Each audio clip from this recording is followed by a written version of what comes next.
अस्सलाम वालेकुम। मैं doctor Farhat Arshad, consultant gynaecologist and I am working in Life Care International hospital as a consultant gynaecologist. आज मैं आपके साथ एक बहुत कॉमन टॉपिक जो है जिससे औरतें बहुत परेशान होती हैं, मिसकैरेज के बारे में थोड़ी सी आपको आगाही दूंगी। मिसकैरेज असल में कहते किसे हैं? जब एक औरत प्रेग्नेंट हो जाए और 5 महीने से पहले अगर उसका बच्चा ज़ाया हो जाए या उसकी ग्रोथ ना हो या लाइव पैदा हो जाए लेकिन वो सर्वाइवल के काबिल नहीं होता, तो उस सारे प्रोसेस को हम कहते हैं कि ये इस औरत का मिसकैरेज हो गया है। मिसकैरेज की बेसिकली ज़्यादातर वजह पहले 3 महीनों में अगर बच्चा ज़ाया हो जाए तो तकरीबन 70-80% के केसेस में जेनेटिक कॉज होता है। जेनेटिक का मतलब ये है कि या तो एग की साख्त अच्छी नहीं है या स्पर्म की साख्त ठीक नहीं है, उसमें कोई डीएनए का, क्रोमोसोम का मसला है। तो ज़्यादातर कहते हैं ना कि अल्लाह ताला 70 माओं से ज़्यादा प्यार करता है, तो वो हमें कोई एबनॉर्मल बच्चा देने से पहले उसको खुद ही ख़त्म कर देता है। तो ज़्यादातर ये वजह होती है, लेकिन कुछ बीमारियां, कुछ और वजूहात भी होती हैं जिसमें अगर हम कहें कि बच्चेदानी की अपनी साख्त के मसाइल, जिसमें अगर वो उसके अंदर कोई ग्रोथ है, कोई ट्यूमर है, कोई फाइब्रॉइड जिसे कहते हैं, या पॉलिप है, या अंडेदानी बड़ी हुई हैं, औरत का वज़न ज़्यादा है, वज़न ज़्यादा होकर आपने बहुत कॉमनली सुना होगा PCOS, पॉलीसिस्टिक ओवरीज, इसमें भी मिसकैरेज का, इसमें क्योंकि इसकी वजह से हार्मोनल इम्बैलेंस होता है, इससे भी मिसकैरेज का ख़तरा ज़्यादा हो जाता है। फिर कुछ वजूहात होती हैं जो कि औरत को कोई और बीमारियां हैं साथ,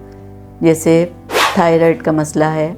थायराइड ग्लैंड हमारी यहाँ गर्दन में सामने होता है, अगर इसमें ये हार्मोन सही नहीं है, या डायबिटीज़ है, या ब्लड प्रेशर की मरीज़ है, या मोटापा जो है, ये भी मिसकैरेज का करने का ज़्यादा सबब बनता है। फिर या कोई औरत वो मेडिसिन्स ले रही है, कुछ ऐसी मेडिसिन्स ले रही है जिसकी वजह से भी मिसकैरेज हो सकता है, जो कि बच्चे की ग्रोथ के लिए अच्छे नहीं होते, तो वो उस सिलसिले में भी मिसकैरेज होने का चांस ज़्यादा होता है। एक और वजह भी जो हो सकती है वो ऑटो इम्यून डिजीज़ है, जिसमें बॉडी में कुछ ऐसी चीज़ें बन रही होती हैं जो कि ब्लड के क्लॉटिंग को ज़्यादा कर देती हैं, यानी ब्लड को जमाने की सलाहियत उसमें ज़्यादा हो जाती है, या कोई इन्फेक्शंस जिस्म में ऐसे हो जाते हैं जो कि बच्चे के लिए टॉक्सिक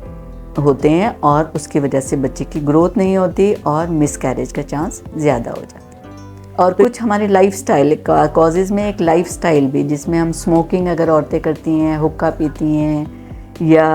अल्कोहल लेती हैं, या मेडिसिन्स कुछ ऐसी रिक्रिएशनल लेती हैं, तो इस सूरत में भी मिसकैरेज होने का ज़्यादा चांस होता है।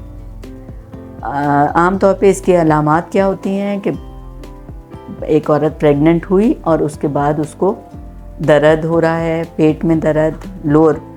हिस्से में पेट के, या कोई खून आना शुरू हो जाता है, या प्रेशर पड़ता है पेरिनियम पे, नीचे वाली साइड पे, थकान महसूस होती है, तबीयत ठीक नहीं रहती। जो उसकी सिम्टम्स शुरू हुई थी शुरू के पहले 3 महीनों में, नौजिया, वॉमिटिंग वगैरह, और प्रेगनेंसी की जो अलामात होती हैं वो आना शुरू हुई और उसके बाद वो ख़त्म होने लगी, तो विद इन 2-3 वीक्स, तो वो आपका ये एक अलामत है कि हो सकता है कि आपका मिसकैरेज हो रहा हो। मिसकैरेज की भी डिफरेंट वो हैं टाइप्स, जिसमें एक तो ये है कि बच्चा बना और उसकी ग्रोथ ही नहीं हुई। दूसरा ये है कि बच्चा बना, उसकी धड़कन भी आई, सारा कुछ आया, लेकिन उसके बाद वो उसकी धड़कन ख़त्म हो गई, या पेशेंट ने कोई ऐसी कोई वज़न वगैरह उठाया, कोई ऐसा हैवी काम किया कि उससे ब्लीडिंग शुरू हो गई और वो बच्चेदानी से हमल गिर गया। और कुछ अलामात ऐसी होती हैं कि बच्चेदानी का मुंह जो है वो कमज़ोर होता है और वो खुद ही खुलना शुरू हो जाता है, इसको हम सर्वाइकल इनकॉम्पिटेंस कहते हैं। और ये वाला जो मिसकैरेज है ये आम तौर पे 3 महीने के 3 महीने के बाद होता है, 3 से 5 महीने के दरमियान होता है, तो इसको हम इनकॉम्पिटेंट औसत कहते हैं। तो ये सारी इसकी टाइप्स हैं और अलामात मैंने आपको बताई। जब आपको ये अलामात हों तो आप अपने डॉक्टर के पास ज़रूर आएँ।